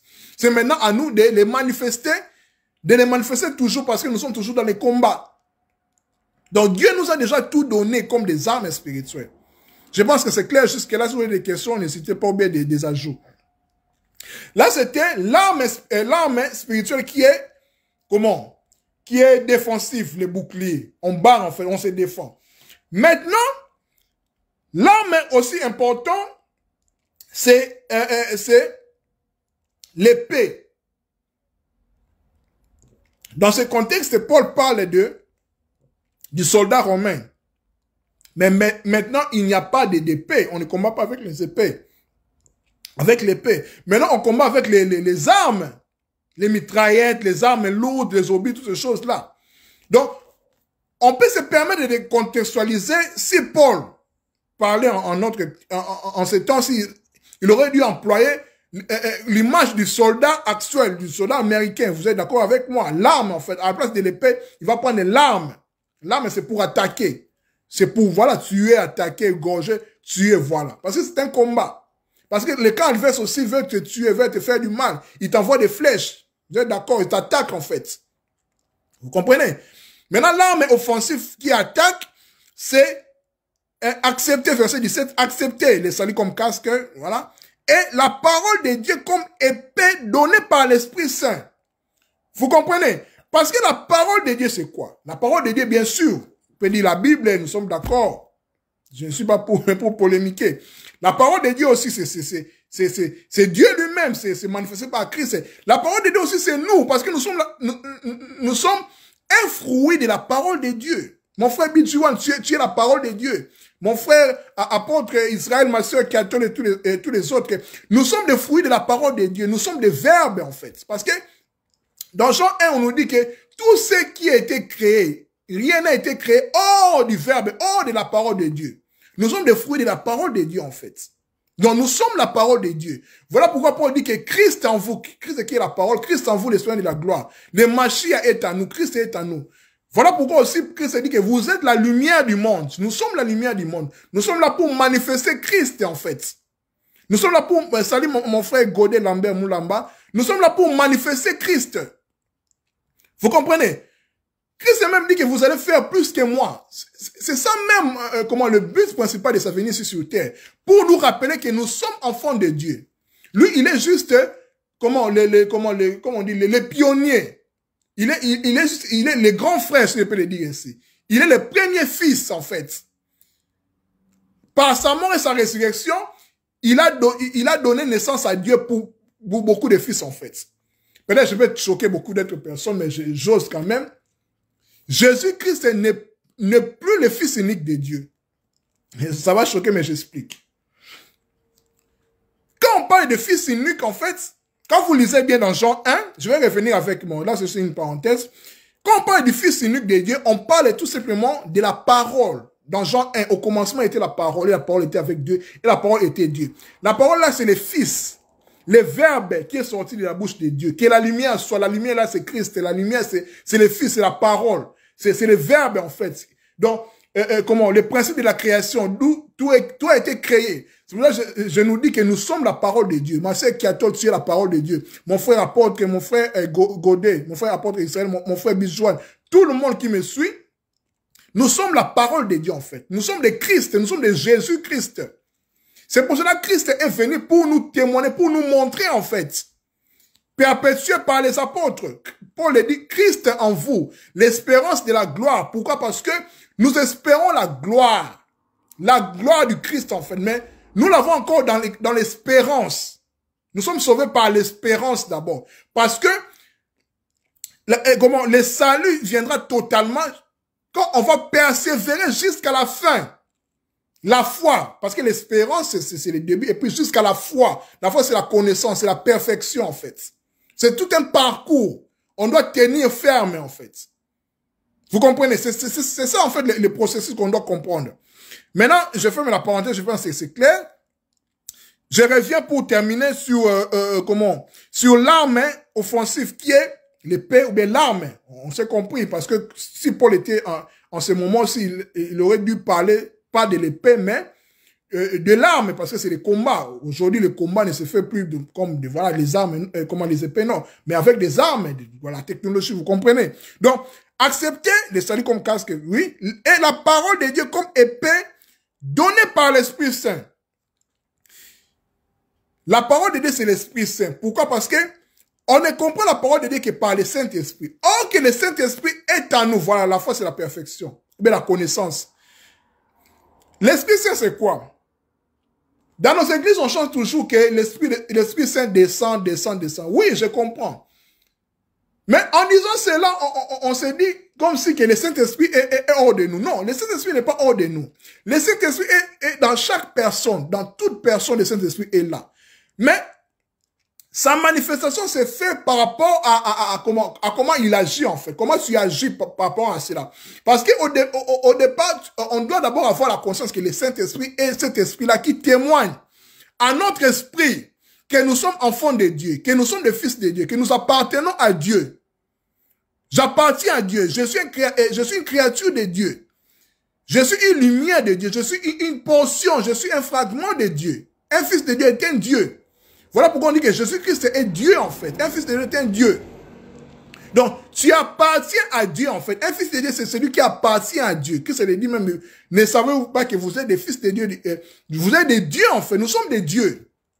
Un Dieu, c'est celui qui est lumière. Nous sommes des étoiles en fait. Nous sommes des lumières. Quand on dit que tu es Dieu, on ne blasphème pas. Non. Oui, bien sûr. Parce que quand on dit que nous sommes Dieu, c'est pas dire que nous sommes devenus comme plus que Dieu. Non. C'est juste une appartenance avec le Dieu, le big boss, le grand en fait. Vous comprenez? Parce que on se greffe à lui, on appartient à lui. On vient de lui en fait. Lui qui est la source, nous sommes ces manifestations. Ces émanations en fait. Vous comprenez? Donc la lumière, nous sommes la lumière de Dieu, nous sommes les fils de Dieu. Donc la parole de Dieu acceptée, la parole de Dieu comme épée, dans l'épée ou bien l'arme pour combattre et pour attaquer, qui est donnée par le Saint-Esprit. Parce que le Saint-Esprit, c'est l'esprit qui est l'esprit supérieur. L'esprit supérieur, il est le maître des esprits. Le Saint-Esprit, c'est aussi l'esprit du Christ. C'est la même chose en fait. L'esprit du Christ, parce que ici, il n'y a pas question de trinité de trois dieux, non.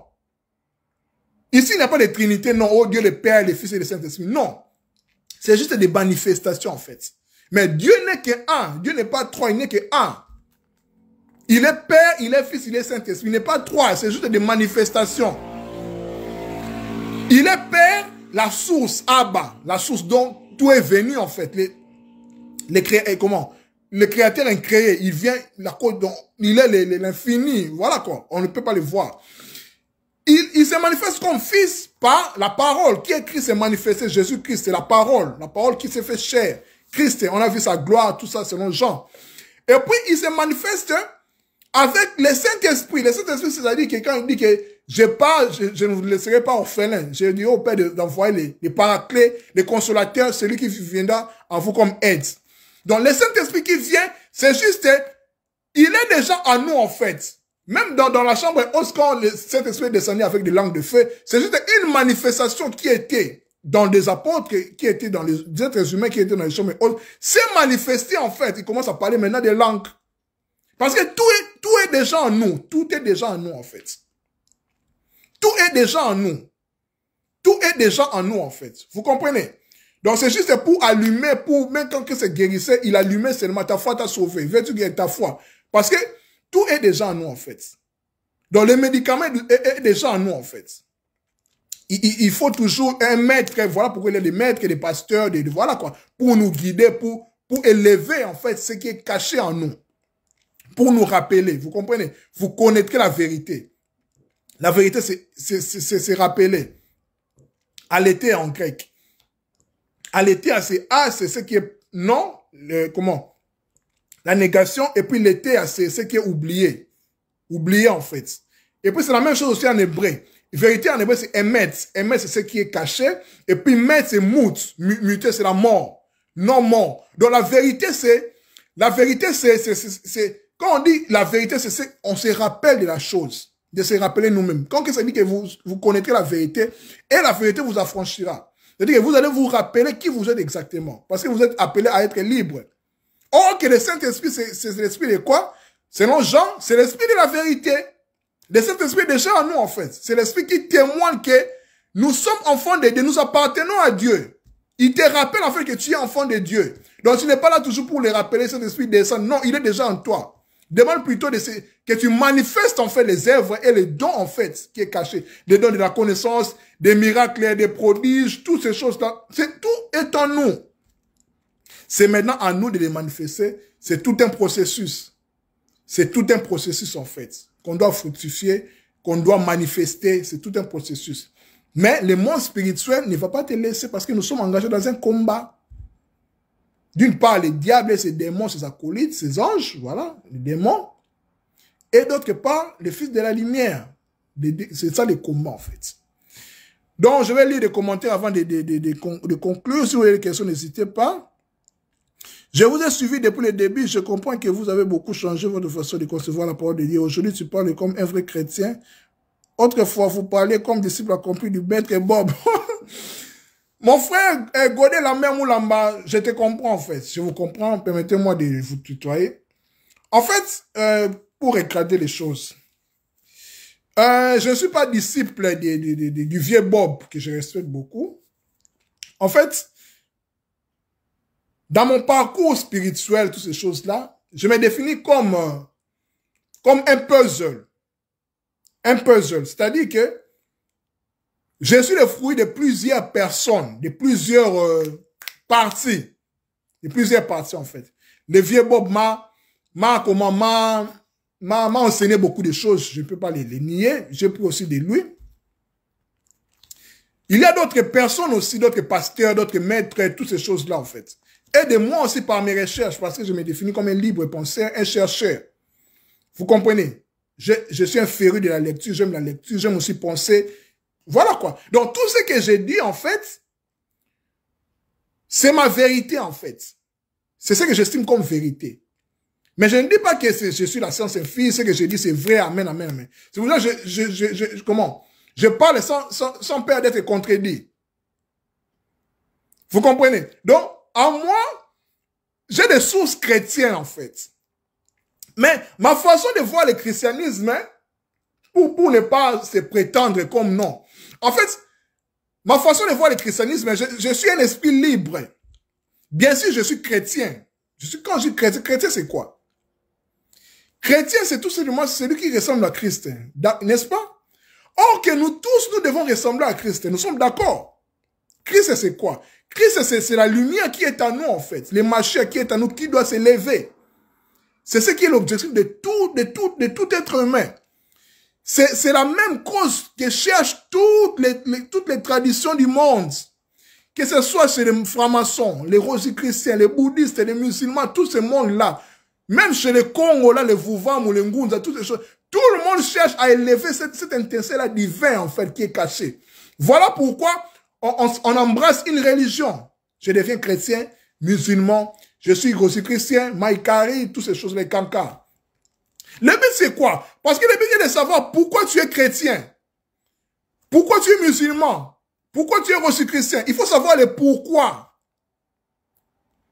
Salomon dit, réfléchis à des choses, tu trouveras le bonheur. Quand tu ne sais pas pourquoi tu t'engages à des choses, mais tu es mal barré, en fait. Tu es un esclave. Il faut savoir pourquoi tu t'engages à cette chose. Vous comprenez? Donc, je disais que je suis un chrétien, oui. Je suis un chrétien, bien sûr. Chrétien dans le sens de chrétien qui est comme Christ. Parce que mon but est Christ en moi. Christ en moi, l'espérance de la gloire. J'aspire à la gloire. La gloire est déjà en moi. C'est comme une semence, en fait, qui doit grandir.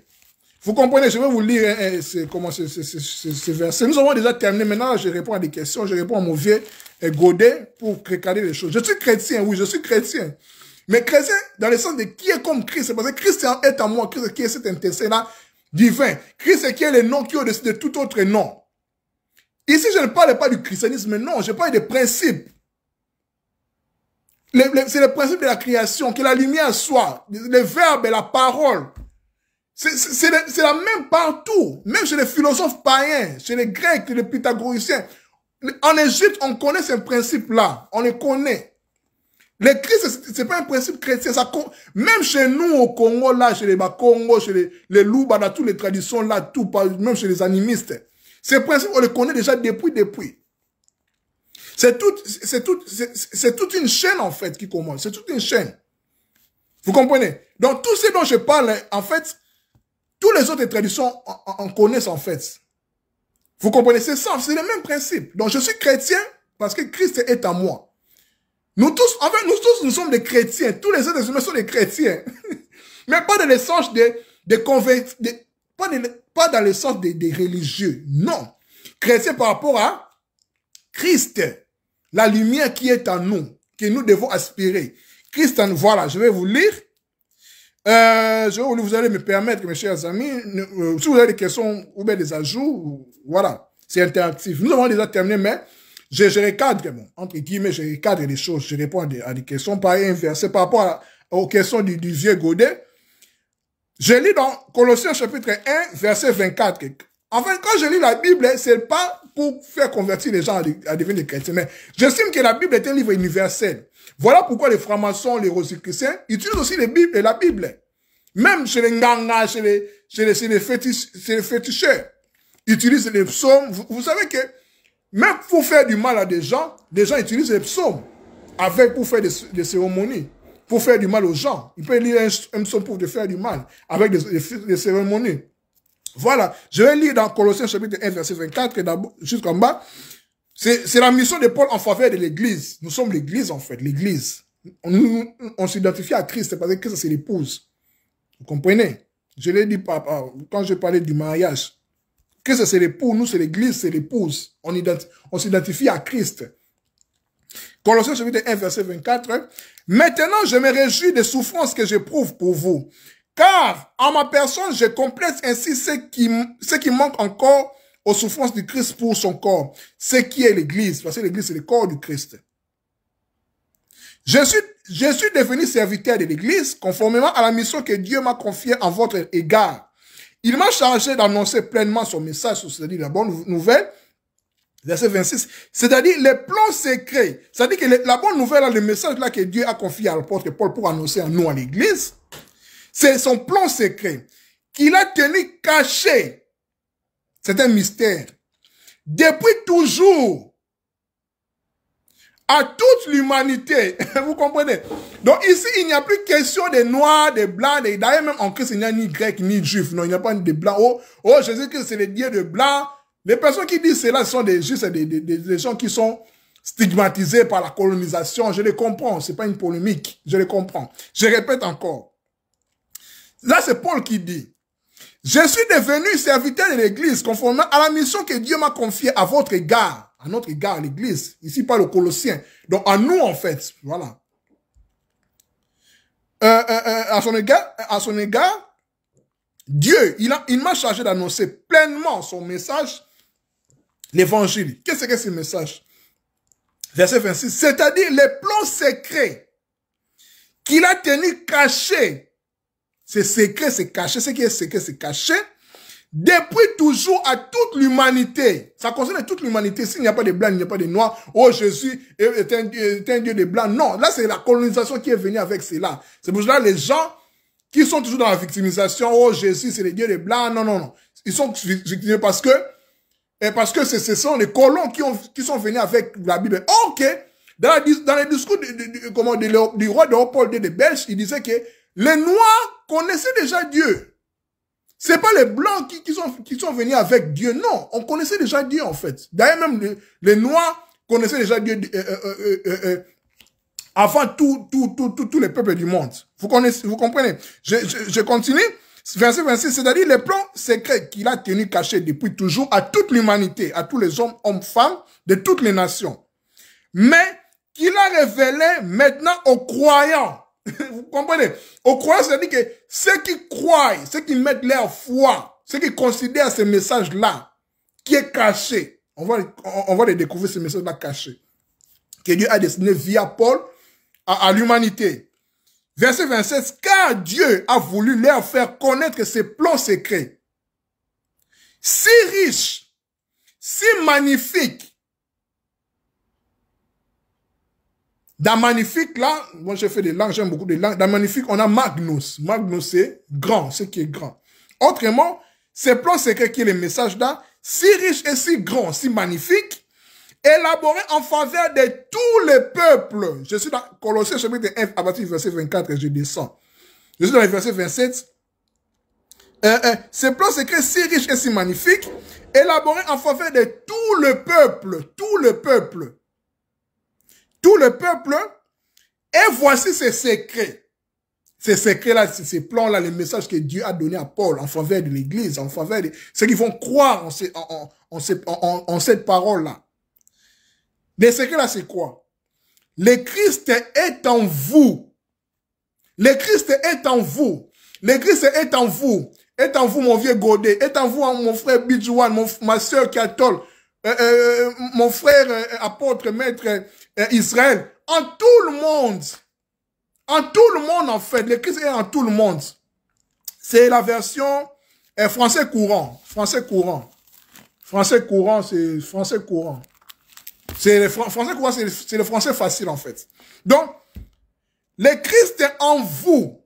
Le Christ qui est en vous. C'est ça le plan secret que Dieu a caché, en fait. Le Christ est en vous. Pour vous dire que l'évangile que Jésus-Christ est venu nous prêcher, en fait, quand je vous ai dit que c'est juste un rappel. Parce que tout a été déjà en nous. Pourquoi? Parce que nous sommes les fruits de la parole de Dieu. Dieu a mis tout dans sa parole. Il a mis tout. Nous sommes comme nous avons une voile, en fait. Comment on dit quoi? Un voile. Nous avons un voile à nous.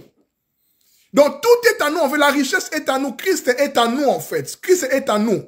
Voilà pourquoi Paul dit que nous sommes morts. Parce que notre corps ici, on dit que la naissance c'est la mort. Nous sommes morts. Nous sommes voilés parce que ce corps, c'est comme un voile. C'est pour ça qu'on doit mourir. On doit faire mourir ce corps. J'ai parlé du péché là dans Romains 7, j'ai expliqué. Nous devons mourir à ce corps. Voilà pourquoi ça symbolise par rapport à la mort du Christ et sa résurrection.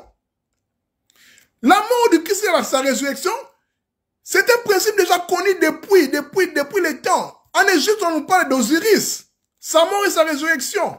On nous parle de Krishna en Égypte, en Inde. Vous comprenez? Donc, toutes les traditions, vous comprenez maintenant quand Paul dit ici que c'est un message adressé à toute l'humanité, à tout le peuple. La bonne nouvelle du royaume, c'est nos ancêtres les connaissaient déjà. Nos ancêtres les connaissaient déjà. Christ est en nous. Le Dieu qui est en nous qu'on doit élever. Qu'on doit élever en fait. En Israël, on parle du Merkaba, c'est-à-dire les chars. C'est-à-dire que même chez les Bakongo, chez les Bakongo, on parle de... on dit quoi? On dit les... Comment? Kumbiatia. Kumbiatia, c'est-à-dire, c'est comparativement avec la Merkaba. C'est-à-dire, c'est que Élie, les chars, voilà, les chars d'Israël, les chars. En quiconque, on dit Kumbiatia. Tia, c'est le feu, je pense. Voilà. Kumbiatia. Chars de feu. Chez les Ngunz, on les connaît. Chez les Bakongo, on les connaît avec les Kindoki. On les connaît là-bas. Donc, c'est dans la Bible parle, toute la tradition les connaissait déjà, mes frères et sœurs. C'est le plan caché, en fait, de Christ qui est en nous. C'est-à-dire que le Dieu qui est en nous, en fait, c'est le véhicule là qui est en nous qu'on doit manifester. Notre corps divin, en fait. C'est pour ça qu'on nous dit, Christ dit à Nicodème de naître une deuxième fois. La nouvelle naissance. Pour faire des miracles, il faut naître de nouveau. Christ dit à Nicodème dans Jean 3. Comment tu fais ces miracles et tout cela? Mais il faut naître de nouveau. Il faut que Christ apparaisse en vous. Parce que Christ déjà est en nous, mais il doit maintenant apparaître. Pour faire des miracles, des prodiges, toutes ces choses-là. Devenir de Dieu, devenir de Jésus-Christ, en fait. C'est la promesse qui nous est promise, en fait. La gloire là, la gloire, corps de gloire là. Vous comprenez? Je continue. Le Christ est en vous et il vous donne l'assurance que vous n'aurez pas à la gloire de Dieu. Vous comprenez? Christ en nous, c'est l'assurance, l'espérance de la gloire. La gloire n'est pas encore là, mais c'est une espérance en fait. Nous espérons à ça maintenant. Le but est d'atteindre cela. Comme mon frère, l'apôtre, le maître Israël a dit, la foi c'est la perfection. Atteindre cette perfection-là. C'est tout un processus. C'est tout un combat. Voilà, le combat spirituel. Parce que le monde spirituel, le monde spirituel ne voudra pas si tu n'es pas qualifié pour avoir ces choses-là. C'est pas donné à tout le monde. Il y a ces choses qui sont cachées. Que les êtres spirituels vont t'empêcher, en fait. Qui es-tu pour avoir ces choses-là? Il faut passer par des tentations, par des combats. Il faut vaincre. Il faut gagner, il faut vaincre. Christ est en vous. Vous comprenez? Verset 28, je continue. Ainsi, nous annonçons le Christ en tout être humain. Vous voyez? Colossiens 1, 28. Ainsi, nous annonçons le Christ à tout être humain, le Christ. Ici, ce n'est plus Jésus, parce que Paul même le dit, si on l'a connu par la chair, mais maintenant, on ne connaît pas ainsi. Vous avez remarqué que Paul parle de Christ et pas de Jésus. Parce que Jésus, c'est qui? Jésus, c'est Yeshua. Dieu sauve. Jésus, c'est corps. C'est l'enfant qui est dans Marie, qui doit naître pour apporter le salut à l'humanité. C'est l'impression de l'incarnation, le verbe qui se fait chair. C'est Jésus, c'est Yeshua qui doit venir sauver, venir donner la connaissance, la parole en fait. Mais quand il est mort, je vais lire. Dans Romains chapitre 1, je vais commencer au verset 3. Elle se rapporte à son fils. Bon, je commence à partir du verset 2. Dieu avait promis cette bonne nouvelle. La bonne nouvelle dont nous avons parlé sur les plans secrets, les messages là. La bonne nouvelle, l'évangile, depuis longtemps, dans les Saintes Écritures. Vous comprenez? Les Saintes Écritures, c'est l'équivalent de l'Ancien Testament. Vous comprenez? Par l'intermédiaire de ces prophètes. Vous comprenez? Donc, la bonne nouvelle n'est pas venue avec Jésus. La bonne nouvelle a été déjà annoncée d'une façon voilée. Mais quand il est venu accomplir cela. Vous comprenez? Donc, par l'intermédiaire de ces prophètes, ou bien des psaumes aussi, dans l'Ancien Testament, les prophètes et les psaumes, la bonne nouvelle a été déjà annoncée là. Verset 3, elle se rapporte à son fils. Donc, la bonne nouvelle parle du fils. Le fils, c'est qui? C'est la lumière, c'est la parole de Dieu, les Saintes Écritures. Les Écritures, en fait, qui parlent de Christ, en fait, depuis l'Ancien Testament. La loi, les prophètes et les psaumes. La bonne nouvelle, déjà, on en parle déjà là. Donc, cette bonne nouvelle-là se rapporte à son fils. Le fils, c'est qui? C'est la parole de Dieu qui s'est manifestée par Jésus, qui c'est par Christ, c'est l'incarnation du Verbe. Nous, on s'identifie parce que nous sommes des co-héritiers, nous sommes aussi comme Christ. Nous devons avoir la part de l'héritage qu'il a en fait. Vous comprenez? C'est pour cela, il dit dans les évangiles, il dit que je ne vous appelle plus de serviteurs, mais de frères. Donc nous sommes des frères de Jésus en fait. Des frères en Christ, des sœurs en Christ. Vous comprenez? Nous sommes de sa famille en fait. Nous sommes devenus fils de Dieu aussi. Jésus que ce n'est plus le fils unique. Le fils unique, c'est le verbe là. Jésus que c'est le fils. C'est le fils premier-né. C'est le grand frère. Nous sommes des frères. Nous faisons partie, mais nous sommes devenus les fils de Dieu. Vous comprenez? Donc je continue. Verset 3. Elle se rapporte. La bonne nouvelle se rapporte à son fils. Notre Seigneur Jésus-Christ, en tant qu'homme l'incarnation, Jésus, Yeshua, Dieu sauve. Il est descendant du roi David.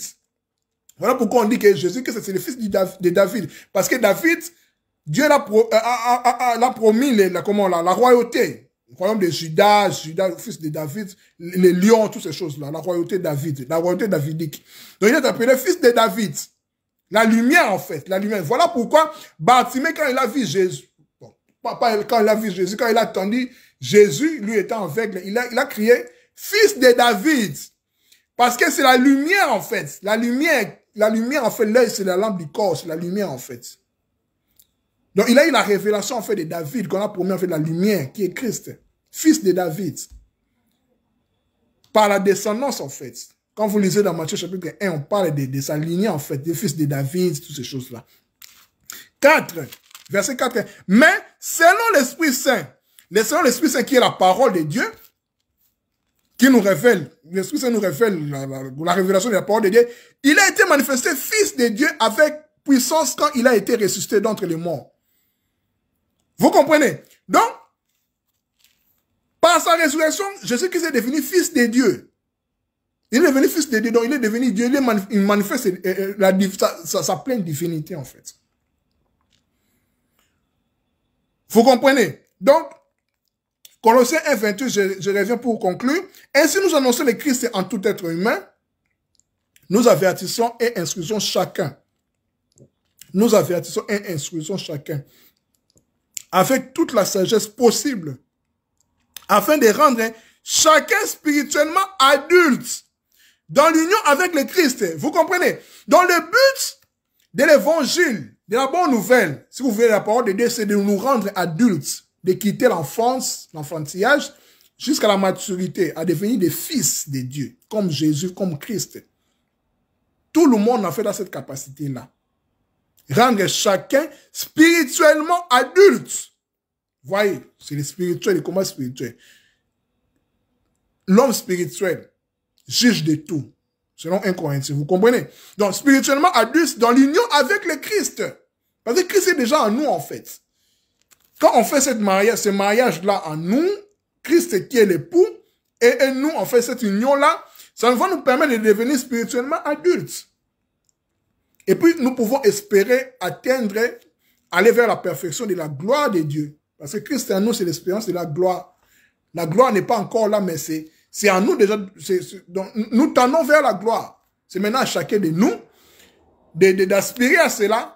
C'est pour ça que je rappelle, j'interpelle même les prophètes, les 5 ministères. C'est ça aussi même, c'est ça leur rôle en fait. Vous comprenez? L'Esprit m'a révélé encore un autre verset. Je vais conclure par là. Voilà, je vais conclure par là. Je vais lire pour correspondre avec ce que j'ai dit. Par rapport à ce que je suis en train de dire, par rapport à la mission des pasteurs, des prophètes, des 5 ministères par rapport à l'église. Là, je parlais de la mission de Paul, en fait. C'est exactement ce qui parle à des pasteurs, à des 5 ministères. Dans Ephésiens chapitre 4, verset, je vais commencer par le verset 7. Je vais conclure par là. Cependant, chacun de nous a reçu un don particulier, l'un de ceux que le Christ a généreusement accordé. Il est écrit dans les critiques, quand il est monté vers les auteurs, il a capturé les prisonniers, il a fait les dons aux hommes. Or, que veut dire il est monté? Cela présuppose qu'il est aussi descendu dans les régions plus profondes de la terre. Quand il est mort, il est descendu aux enfers pour libérer les captifs. C'est lui, verset 10, celui qui est descendu est aussi celui qui est monté au plus haut des cieux, afin de remplir l'univers. Verset 11, c'est lui qui a fait les dons particuliers aux hommes, ce qui nous intéresse ici. Des uns, il a fait des apôtres, d'autres des prophètes, d'autres encore des évangélistes, des pasteurs ou des docteurs, des enseignants. Pourquoi? Verset 12. C'est ainsi qu'il a rendu le peuple de Dieu apte à accomplir son service pour faire croître le corps du Christ, l'Église, les êtres humains, parce que ça concerne tout le monde. De cette façon, nous parviendrons tous ensemble à l'unité de la foi dans la connaissance du Fils de Dieu, c'est-à-dire la connaissance de la parole de Dieu. La parole, c'est le Fils de Dieu, la parole du Christ qui est en nous, qu'on doit manifester. D'où on tire même notre foi. La foi vient de ce qu'on attend, ce que nous percevons en notre 5 sens. Et ce qu'on attend vient de la parole du Christ, la parole en fait. Ici, on passe, c'est le rôle des 5 ministères. Voilà. Verset 13, de cette façon, nous parviendrons tous ensemble à l'unité de la foi dans la connaissance du Fils de Dieu. Nous deviendrons des adultes. Vous comprenez? Dans le but est de devenir adultes, comme Paul a dit là dans Colossiens, ce que j'ai lu en fait. Le but est de devenir adultes, de quitter l'enfantillage, de ne plus être comme des enfants. Non. Tant que nous sommes des enfants, nous sommes comme des esclaves. Nous avons l'héritage, mais on n'aura pas part de l'héritage. Parce qu'un parent ne peut pas donner l'héritage à un mineur, à un enfant. Parce qu'un enfant, c'est un esclave. Mais nous devons grandir. Parce que nous commençons par l'enfantillage, bien sûr. Nous grandissons. Nous croyons aveuglément jusqu'à atteindre la foi, la perfection. Nous grandissons. La maturité. Vous comprenez? Nous quittons dans le stade du lait, mais nous atteignons la nourriture solide. C'est ça le but, en fait. C'est ça même l'évangile, c'est ça, le but, c'est ça. De grandir en esprit spirituellement, devenir adulte. C'est ça. Et puis, verset 13, voilà, je continue. Dans la connaissance du Fils de Dieu, nous deviendrons des adultes dont le développement atteindra la stature parfaite du Christ. Donc, le but est de devenir comme Christ. De devenir comme Christ. Christ est en nous, bien sûr. Donc, nous devenons comme Christ par la parole de Dieu, à laquelle comment, les pasteurs, les évangélistes, les 5 ministères sont là pour nous nourrir les fidèles en fait. Leur donner la nourriture solide, bien sûr. La nourriture en fait, parce que le but est que l'église grandisse. Vous connaissez, et vous comprenez. Grandissent alors, verset 14, alors nous ne serons plus des enfants. Vous comprenez? Parce qu'un enfant n'est pas un adulte, emporté par des vagues ou des tourbillons de toutes sortes de doctrines trompées par des hommes recourant à la ruse pour entraîner les autres dans l'erreur. Vous comprenez? Donc voilà, mes chers amis, j'ai déjà terminé, c'était juste pour, voilà, pour répondre au vieux Godet, parce que voilà, il fallait quand même, hein. Pour conclure, je dis que je suis comme un puzzle. Je suis le fruit je dirais, de toutes les personnes que j'ai suivies. Des pasteurs, des prophètes. Moi aussi, j'ai lu, j'ai réfléchi. Donc, voilà quoi, je me laisse guider. Je suis en fait mon cœur, en fait. Donc, voilà, c'est comme ça. Donc, je suis en train de grandir. Voilà, donc, je suis en train de grandir. Donc, en fait, c'est ça, en fait. Et puis, ce dont je fais, voilà, les lives, les posts, je donne ce que j'ai.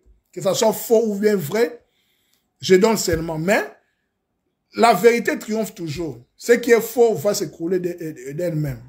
Donc nous continuons à cheminer dans la spiritualité, dans la connaissance de Dieu, parce que le but est de connaître que Dieu. Pourquoi? Parce que la vie éternelle, selon Jean 17,3, la vie éternelle, c'est de te connaître, toi le véritable Dieu et ton envoyé, Jésus-Christ et Christ.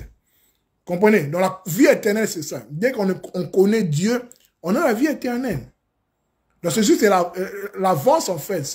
Ça ne veut pas dire que la vie éternelle viendra quand tu mourras. Non. La vie éternelle, c'est ici et maintenant. Quand tu connais Dieu, tu es dans ça.